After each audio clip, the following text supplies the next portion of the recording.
We all have our different struggles. We all have our different things we deal with. But to put on a face and have to go out in front of the world and put on a face and hide my pain, who are you? Who am I to tell you how to cope when you're dealing with a pain or you're dealing with a struggle that you never experienced before or that you never thought you would have to deal with? So, Marcellus, Wiley, I know we talk track more than any other show. What is your reaction to Sha'Carri Richardson potentially missing the Olympics over a failed drug test? Yeah, my first reaction is I'm actually relieved because of the circumstances. I'm going to be real about this. I owe her an apology that mentally I was having a conversation thinking when the news broke that it was performance enhancing, steroids, etc. And then it came out to be weed. And then I realized, oh, okay, I know what's going on right here because I've been through this situation before. I did lose my mother while I was still an active player in the NFL. And you know what it didn't give me? A license to ill. It did not give me a license to break rules and restrictions. The thing about this one is so many players that used to smoke weed and play, I had teammates as well. There's a Percy Harvin quote out there that says it wasn't a game he played in 9 years that he wasn't high. Percy Harvin. So I know that this has always been around the culture. Let's talk about the circumstances, because the guys who used to play and used to get high used to always say, don't pay the stupid tax. And what is the stupid tax? That means you know when they're going to test, and you also know the amount they're going to test for. Don't get caught. So in this situation, I'm looking at Sha'Carri, and I'm saying simply, you got two choices, not three. You thought you had a third. Don't smoke weed, whatever the marijuana, edibles, whatever you're on, or smoke it and don't get caught. But then in this world today, there's a third option, I think, that is being feelings driven. It's being driven by your own justifications of behavior. And it's really reversing the equation of logic. So people are going through their own circumstances. I went through my circumstance and losing my mother. And then because they're going through that circumstance, they think that is now going to empower them to do what they want to do. And that's not how the world works. We talk about this situation right now. It's unfortunate. It certainly is a trivial conversation about the legalization of weed in America and in sports. We'll get to that. But the point is, I'm sorry, you knew the rules, you broke them. You got to deal with the consequences. Yeah, there's so much to unpack here. I will start by saying this. You could submit that Sha'Carri's support staff and society failed her in not adequately providing her athletically legal ways to grieve and to cope with the loss of her mother, as I'm sure she's still trying to do. Now, with that being said, there are stupid rules in sports. Okay. But you still have to adhere to the stupid rules in sports, regardless of how stupid they are. Yeah. Before there was Sha'Carri Richardson, there was a man by the name of Christian Coleman. You want to know why we ain't talking about Christian Coleman? Because he's suspended right now. Yeah, here you go. And he's suspended because of a stupid rule. In track and field, if you have a whereabouts failure, 3 of them over 12 months, you get suspended. Christian Coleman had a whereabouts failure. As an Olympic athlete or an aspiring Olympic athlete, you have to update your location whenever and wherever you travel to. Because if a drug tester comes to your home and you are not there, strike one. So Christian Coleman, reigning world champion in the 100 meters. He's not going to be at the Olympics this year because of a stupid rule. Gabby Thomas, the fastest living woman to run the 200 meters. She just ran the fastest time ever, second to Flojo. She was provisionally suspended because she had a whereabouts failure. 3 of them. If not by the grace of an Uber receipt showing that she was home when the drug tester said she wasn't, we would not be seeing her, the fastest woman alive in over 200 meters, running at the Olympics. A stupid rule. But you got to adhere to stupid rules. We have seen greater athletes be punished for longer for something lesser because of stupid rules. So the fact of the matter is, regardless of how dumb the rule is, you have to adhere to it. Now, it's a loss for a lot of people. Probably the fans. Yeah. Sha'Carri, Nike, the games. It's a loss for a lot of people. But so, as I look at it, let's please not make this racial. Who did that? Everybody trying to. It's not racial. It is not an American rule. The rule for her suspension is because of WADA, World Anti-Doping Agency. World. It is not about America, and it is not about trying to hold someone down because of the color of their skin or because of their race. There are so many racial issues in society that we have to be very accurate when we try to bring them up. It is not an American restriction. It is a world restriction. So that's the other thing on my first slap that I just needed to clarify. Yeah, I'm glad that you talked about it in those terms. And you really put the boundaries out there, and I want to expand on those boundaries. One, missing your testing up to 3 times is not even a stupid rule in itself, because the guys who are guilty are intentionally missing those tests. Could be true. So no, ain't no could be true. Let me tell you that. 2, Sha'Carri, you lost your discipline, and now you're going to be disciplined. I'm going to remind you of something you told me before that is actually one of the great Wileyisms. Discipline is choosing what you want most over what you want now. Now, what clouds this one is, it's not her own doing. She's grieving a loss. So in that grieving process, what are the consequences of your actions? And what this situation shows us that there could be grave consequences, because the Olympics only comes one every 4 years, grave consequences by your choices. But it's still a stupid tax that you got to pay. And I want people to separate the emotional pull of her losing her mother from the reality of this is not still an opportunity for you to not abide by the rules. Let me tell you about these same rules from WADA, from USADA. God, this is so easy. The drug is banned in competition periods. Okay, so far, most people are like, what does that mean? It's defined as beginning at 11:59 at night on the day before a competition and ending at its conclusion. Come on now. Come on, man. Wait a minute. You just basically told me a few hours. You got to be under 150 nanograms per milliliter. Okay, so now we're having a different conversation, because in reality, smoking weed, whatever your marijuana level was it right before the race? Was it a part of your training cycle? Because marijuana stays in your system up to a month.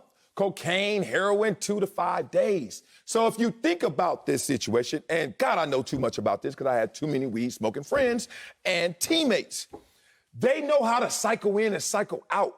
And that's why they always say, don't get caught or don't do it at all. That's the tough one about this, the emotional pull because of her loss. Let's stay with the emotional pull, because of her grieving a tremendous loss, a loss that some people have had to deal with in life, and if you haven't yet, you will have to eventually, but we all have to deal with tough things in life, so I'm not going to weigh one against another. But because of her grieving, I'm reminded of this. You don't make rules based upon exceptions. You make rules based upon the norm. Yes. If you're driving to the hospital and you're with your significant other, say you're with your spouse, with your girlfriend, whatever the case may be, and her water breaks, got to get to a hospital ASAP. So you run a red light. Yeah.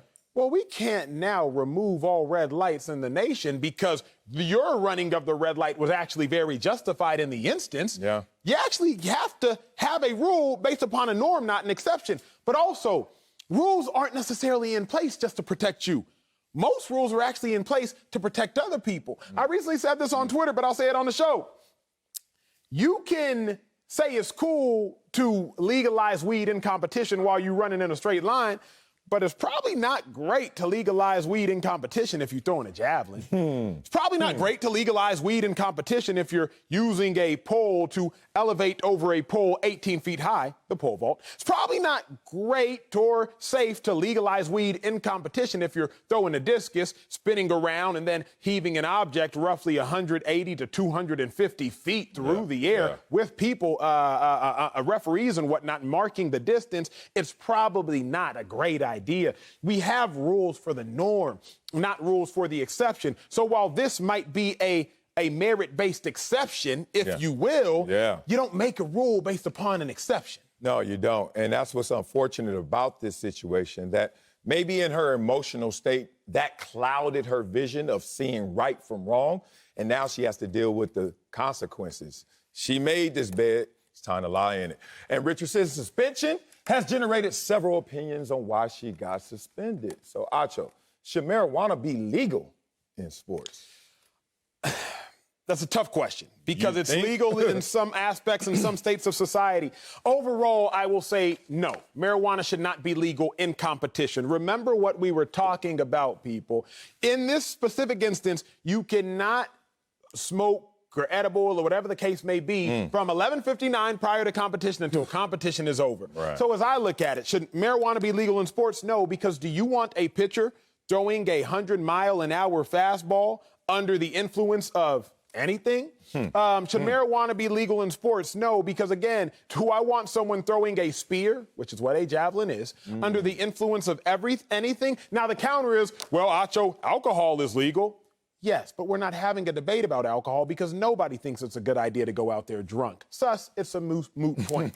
But it shouldn't be legal. You have to find ways to comp with whatever you're dealing with legally. Sel, let me give you an example because, again, me and Marcellus, we live track and field. Boy, both have lived all it, day. but I studied. I was actually at the Olympic trials. I watched Sha'Carri run. I watched her run out here, and I watched her run prior in Eugene years ago. With that being said, Sel, the fastest man in the world over 200 meters, the fastest man in the world over 200 meters right now, an American man, Noah Lyles. Noah Lyles, he put up a tweet recently, Sel, and he said, someone asked me, how did winning the world championship prepare me for the U.S. Olympic trials? He said, in short, it didn't help at all. U.S. Olympic trials was a monster compared to world championships. Noah, I was in the warm-up area with the man. He was going through so much anxiety, you could see it. How did he cope? Headphones. How did he cope? Relaxation. Fastest woman in the world, over 200 meters, Gabby Thomas. I know her well. She had to take off her Whoop watch, Sel, and take off her Apple Watch because she did not want to see the lack of her sleeping habits and how her body had been broken down. That was how she coped with it. So I don't think weed should be legal in sports because while it might help an individual, it could still put other individuals in harm's way, and there are other ways to cope with different issues, I would assume. And if not, we got to get better at finding other ways to cope. Yeah, exactly. I like that last point right there. I say yes and no. I'm really on the fence. That means I'm not doing my job right now, so I'm going to call it yo. Yes and no. Let me tell you why. I say no because it can impair and it can enhance you. Now, a lot of people don't look at marijuana as a performance-enhancing drug, but let's talk about it. According to my teammates, it helped with focus, helped with relaxation, helped with calmness, helped with their anxiety, and other things. Now, we all kind of understand what it can do in terms of impairing your abilities, compromise motor skills, et cetera. You're just in a different phase, different haze, maybe. But if you look at this situation for her, Sha'Carri, you jumped the gun of this legalization conversation. You jumped the gun in track, you're disqualified. You jumped the gun of legalization, hey, you're disqualified as well. I hate to do it to you, but you got to go.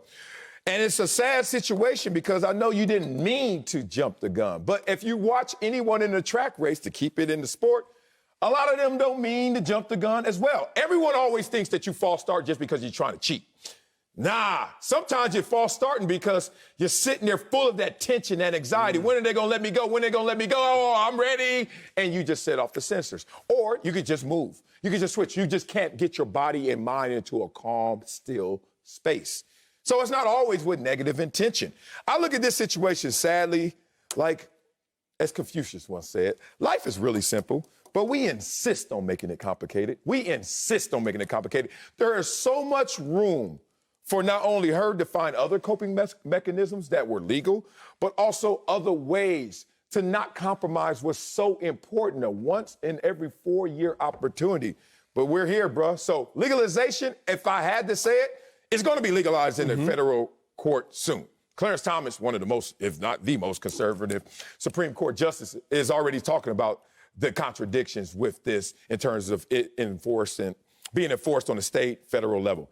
That said, it ain't here yet, so it's not here yet, Sha'Carri. Let's go somewhere, because we're going all over the place with this conversation, and every place we go, I love to arrive at. Let's talk about performance enhancing, because so many people are talking about the aspect that weed doesn't make you faster, it doesn't make you stronger, it doesn't make you quicker. Remember, to enhance something is either to add a positive or to subtract a negative. If you subtract the negative, that enhances you. Yeah. If you add a positive, that enhances you. There it is. We're focused on the mind right now, so let's always stay focused on the mind, not just when it suits what we're trying to talk about. At the Olympic trials, everybody was anxious and everybody was nervous. So you want to know what would enhance performance? The ability to subtract anxiety. You want to know what would enhance performance? The ability to subtract stress. So while smoking weed or marijuana is not going to enhance your fast twitch muscles, no. It's not going to make you faster. It's not going to make you quicker. It's not going to make you stronger. If it can subtract stress and subtract anxiety, that does enhance performance. Remember, we're focused on the mind in America in 2021 and the stressors of the mind. We also need to understand that if weed can actually enhance you by taking away what is negative to you, then that does enhance performance. Tremendous point of how you can get to the same place a different way. I love that. I want to talk about the anxiety of track because it's not the same in any other sport. I ran track, high level. Played football, high level. Football didn't give me the same level of anxiety that track did. Football gave me a little more fear-laced in terms of preparation and mental anxiety, but it never reached the level of anxiety in track. You want to know why? Because one, in football, you can hide. No matter who you are. I don't care who you are. Even a quarterback can hide. A quarterback can get back there and throw an interception and say you ran the wrong route. All you have to do is this. We see it on a basketball player. Somebody missed a shot. He can say, oh, man, it was on you because this wasn't even the play for me. Everywhere. Track is your ass and everybody looking at you. And more importantly, this is why there's so much anxiety. Because you are trying your hardest that entire time. Think about football. Go hard for 3 seconds. Take a break. Huddle up. Let's talk about it. How'd that go? Let's do something else. Go back out there. Go your hardest. Come back. How did that go? You have these moments of interruption that allows you as a collective to kind of hide and kind of do it together. Mob mentality. Not in track, brother.